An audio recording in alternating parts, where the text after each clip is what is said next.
Okay, Saturday night cooking.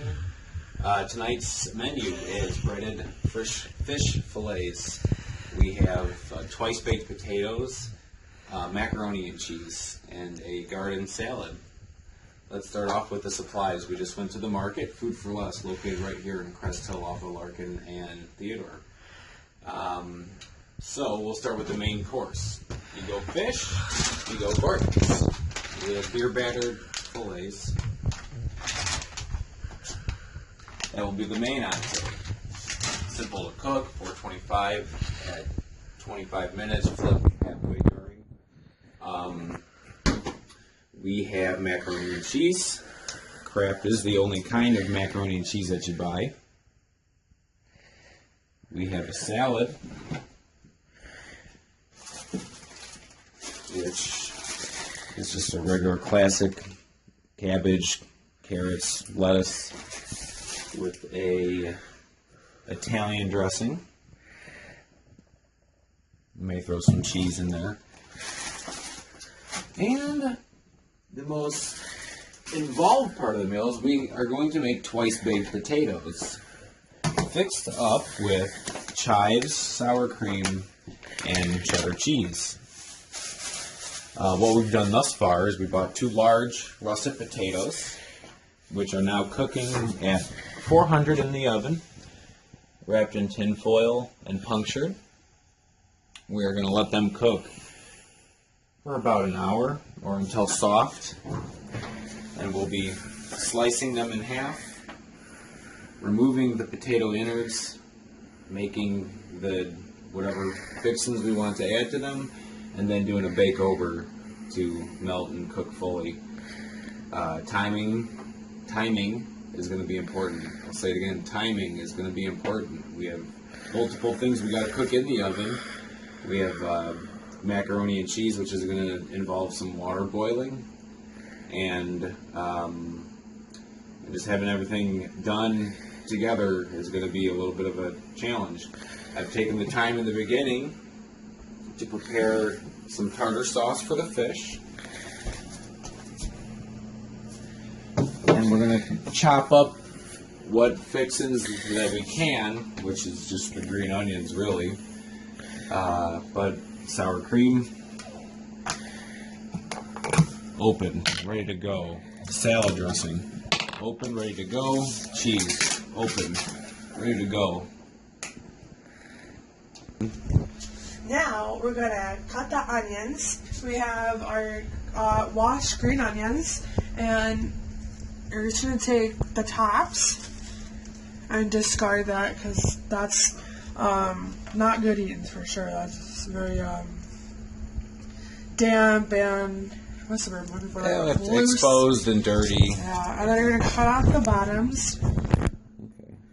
So that's the meat of the green onions, That's to use like the middle part. You cut off the ends and the tips. Now we're just going to take our knife, and the proper way to hold the knife is thumb down on the handle and finger on the blade, but you're not touching the bottom of the blade. It's firmly secured on your knife. We're just going to take your green onions and rock back and forth like that kind of motion. Notice my hands are not out with the blade, they're curled in. I'm kind of just feeding the green onion and you're letting the to knife that blade. You're letting the knife kind of stay in a Now, fixed position. It's kind of hard right now because this is slipping all over. This is kind of dangerous. So I'm going to take just the wet paper towel, put my knife over there, lift my board, put it down there, put my board back. See that? Way better than before. We're going to resume cutting our onions.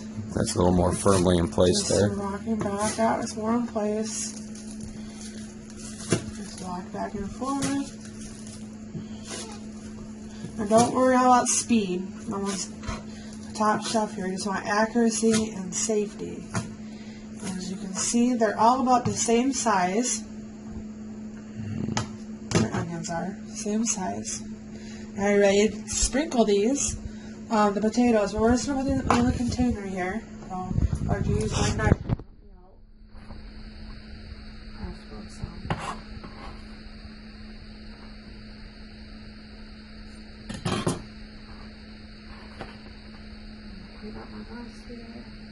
And these are ready to be sprinkled on the potatoes. And that's pretty much the prep. All right. Cutting green onions. All right, and we'll check back with you on the next step. So our potatoes have been in the oven at 400 for about a minute and 10, an hour and 10 minutes, not a minute. But before we grab those guys out of there, we're just gonna set our water to boil for the mac and cheese. So we're gonna put that on 6. It's really hot. The oven's really hot. It's been at 400 for over an hour, so be careful. Your face out of there. Like my makeup to smear off. Be very careful. I spared my thumb. Actually, I'm gonna take a towel because this guy is kind of beat. That's why you really wanna be up to date, especially with things that you heat out of the oven. The thumb is wet, and when I went to go grab the hot tray, it burned my thumb. So we're gonna put this to the side. Side note. Before you do anything with the oven, always make sure you have a very good oven mitt. I suggest getting the Food Network has a really good rubber one, and it's heat proof. So that's a great recommendation. But right now I'm going to use a towel so I don't burn my hands. Just going to transfer it to my little cutting board. And then we're going to close this up. We're going to leave it on, but we're going to take the heat down to about 300 because these guys are already cooked, and when we, fill them and put them back in, we're just melting the cheese. So these guys are super hot. Wish I had some kind of gloves or something. It kind of works right now. Using tongs. This is super hot. It's been in the oven for a while at a really high temperature. So let me see if tongs are going to help me out to unwrap these. Alright, tongs getting the job done. So there's kind of hard to do it with that on here. See that steam? That's super duper hot. You want to get your hands out of the way there. So you don't want to use your bare hands to get the tinfoil off these potatoes because they're super hot. Alright. I'm going to struggle with this guy. You're just going to need about a medium-sized bowl. It depends on how big your potatoes are or how many that you have. I'm just making 2, and these guys are pretty big. There's my $1,000,000.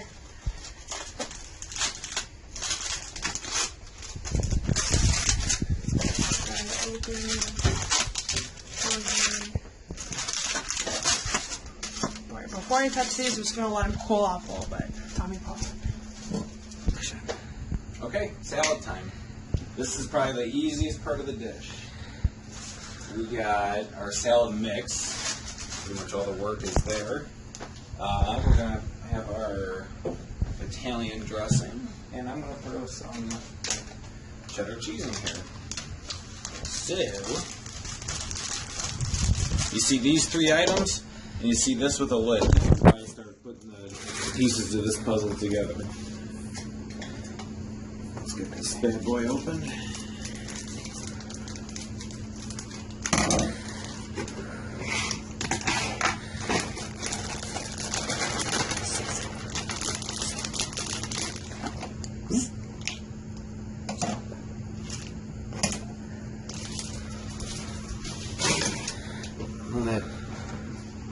How about some salt and pepper in there? Yeah, we'll put a little seasoning in there. This dish actually could be a little more generous with space, but we work with what we have. We will add some salt and pepper.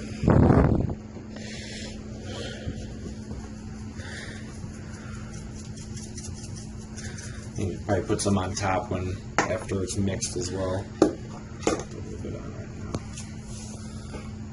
now. A lot of salt. Yeah, I'm not gonna use it all. I usually don't put salt in it, but today I did.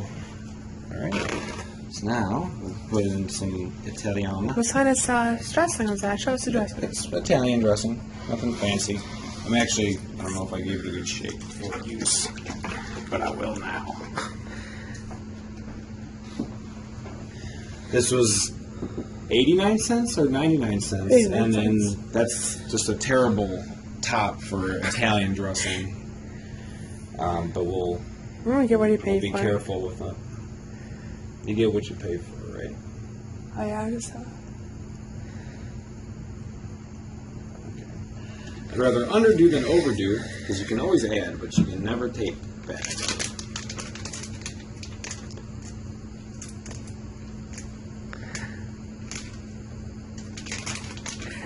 Careful with that cheese. Cheese, what are you doing? All right. You gonna be generous or whatever you gotta use cheese for potatoes? Yeah, no, I'm not going to be too generous. I am considering that we also have potatoes that are going to be used. So you are gonna be generous. You just said you weren't gonna be. You'll be generous with the cheese. I'm trying not to be so that there's a bunch left over. I'm going to be generous to the people that are going to work with the potatoes, but this salad, What are you doing now? I'm going to shake her. That's a great way to mix a salad, huh? Shake, shake, shake. Shake, shake, shake. That's an easy way to make a salad. Shake, shake.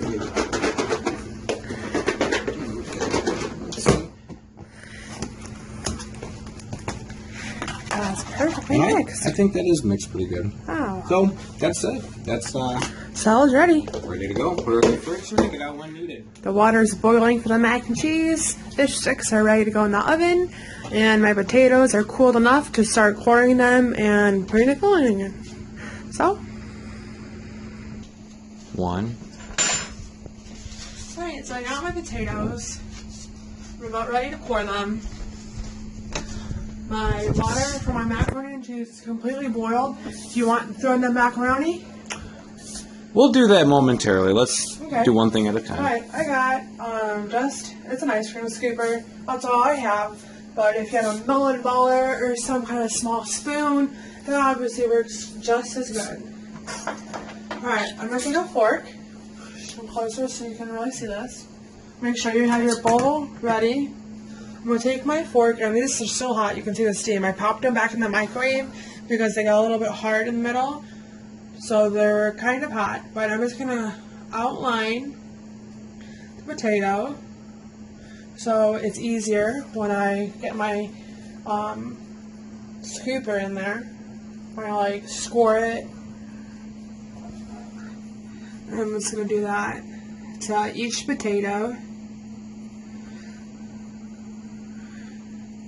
And these are kind of hot, so it's kind of hard to touch. So I'm just going to grab a tongs. Maybe it can help me.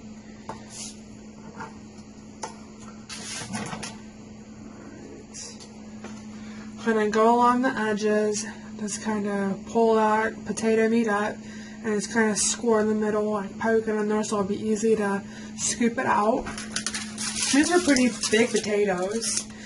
I mean, we got them, they're what, 79 cents each? 79 cents a pound. A pound, and for two of them, they're like $1.68. But those are huge potatoes.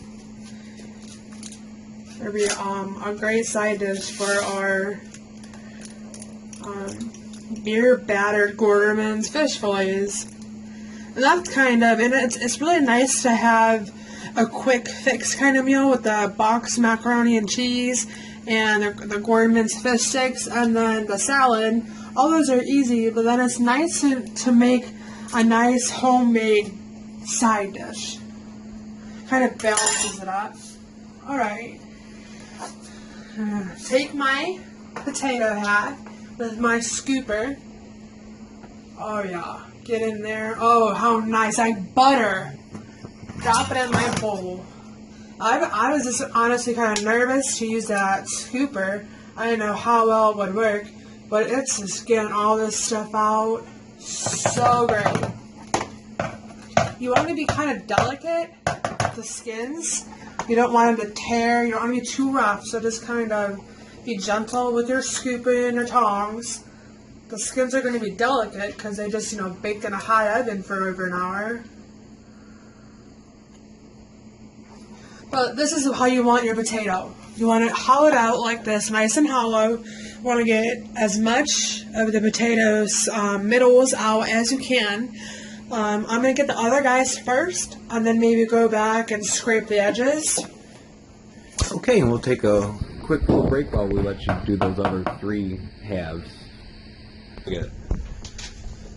You can't switch it over? So now, Sure we're going to, while we're finishing up, scooping out the potatoes from the potatoes, I'm going to get the noodles started, our macaroni and cheese. So that water's pretty well been boiling now for a little bit. So what I'm going to do, I was just checking the flame there. I'm going to go ahead and put my noodles in. Again, timing. We got everything's kind of rolling at once here. So yeah, everyone's timetable fit around the potatoes. So we'll check back in with you with the next step. 5, 4. All right, we held out our potatoes and they look fabulous. They're like little boats. They're super simple to do. The key is to be super gentle so you don't rip those nice little boats. We're going to give our macaroni a stir. So I'm going to stick to the bottom. You have our fish sticks out on a greased baking sheet ready to put in there. We're just waiting for our potatoes since they go in at the same temperature. Alright, why don't you come a little closer so you can see what we're doing here. I wrote down the steps and what's left of the ingredients. My phone's dying, so I wanted to make sure I got that information. But depending on the ratio, we only have 2 potatoes. This is just me and Tommy today. But depending on how many potatoes you're using and the crowd of people you have to feed, it's going to different your butter and your milk. So you want to pay attention to that. But today, I just have 2, so it's not going to be hard at all. First thing I'm doing, I'm just going to pop the salt open. I always want to season my potatoes first. I'm going to eyeball it. A lot of potatoes, I didn't season the skins, so it's just a perfect amount of salt. Same thing with the black pepper. Obviously you want to use less of the black pepper. And that's great about pepper is that you can see it. It's not like salt, so that goes in there. While my potatoes are hot, I want to put my milk in there to make it creamy. Now, my recipe says about 1/4 cup to 1/2 cup, but I'm going to start with 1/4 cup. Just kind of eyeball a little bit. That's about 1/4 cup. So I'm just going to put it in my mashed potatoes. I don't have a masher, but I have a whisk, so it's the same. Gets the job done, same thing. They're hot potatoes, so you want to do this while they're hot, so it mashes easy and it gets creamy. This is looking like I need just a little bit more milk, so I'm just gonna maybe another 1/4 cup. And this is just Walmart whole milk. I like using whole milk because it gives it more of a creamy taste. You can absolutely use half and half or cream, but I just have milk today. Alright, now this is looking nice and creamy. Like mashed potatoes. Mashed potatoes is right. That should be enough for the milk because we still have to add a little butter.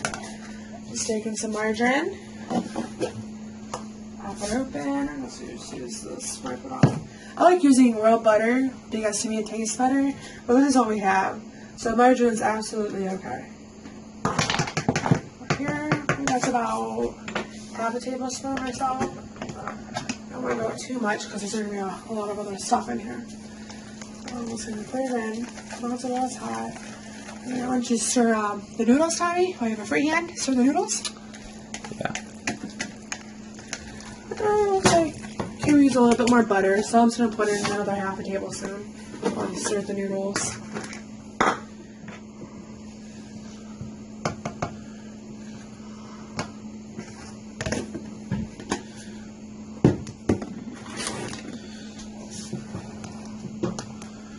So I got more butter right in here. Look how nice and creamy that is, Tommy. Yeah. Does it look good? Mm-hmm. Alright. Because I'll see my pepper in here. The most important thing of cooking anything is taste. I'm going to taste that first. So I'm just going to let my spoon a little bit. I don't know what's going on, but we're going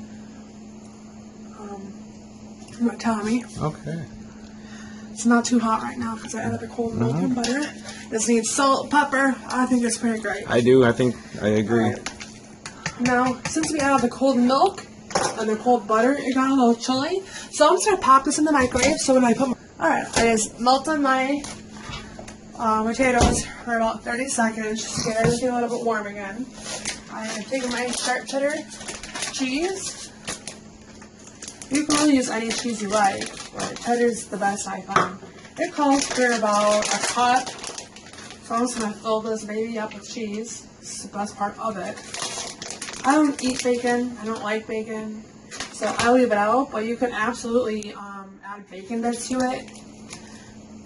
We're adding chives, but if you want to go with onions, bell peppers, I'm sure that would be really good too. Anything you want, really, that you like. Alright, I'm going to mix my cheese up. It's going to get all nice and gooey. Wow, that was great. I'm just going to take some of my chives I chopped up earlier, put some in here, the mixture.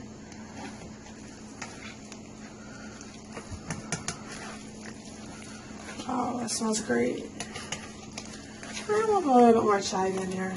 And then we're going to save some, obviously, to sprinkle on top of our potatoes. We're also going to put a little more cheese in. More cheese is more better. I'm just going to sprinkle a little bit more. Alrighty. Everything all mashed and happy in there. I do think it needs just a little bit more pinch of salt.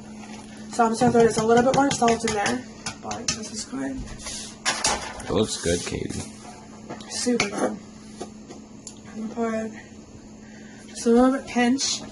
I don't want it to be super salty, but salt helps things taste good. So I'm going to take a spoon to fill. I'm assuming kind of spoon would be best to fill my potatoes. This looks kind of good. It's kind of curved. I'm going to try a spoon. This is the fun part, obviously. Making mashed potatoes and filling potato cups. Alright, so I'm going to take just a little generous spoonful. I'm just going to fill it first. I want to make sure all my potatoes have an equal amount of filling. So I'm just going to take my filling and kind of spread out evenly to each one first, so it's nice and even.